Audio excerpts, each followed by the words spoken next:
So Debbie, 20 years. I mean, I can't even believe it. Because I look back at and think, back when we were younger, 20 years felt like the longest time ever. And now we're at this point, we can look back 20 years. So has it gone by quickly? Yes.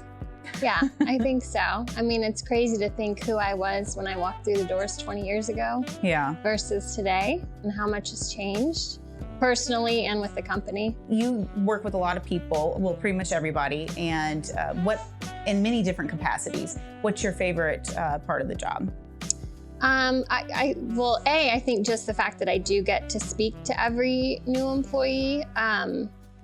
Not everybody has that benefit. I know you do, but a lot of people are just mainly talking to the folks on their studio. So I appreciate the fact that I get to put the face with the name and speak to everybody, at least at one point, while they're here at BRR. How many PTO questions do you get in a week?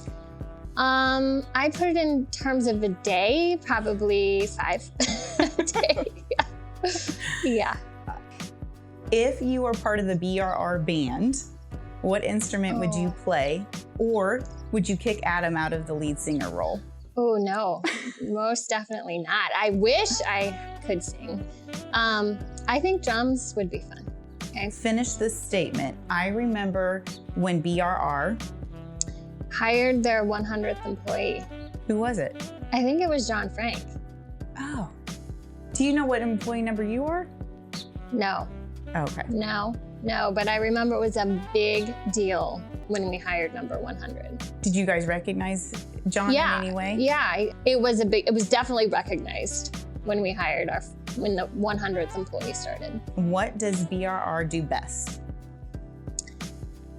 I think they create that family vibe.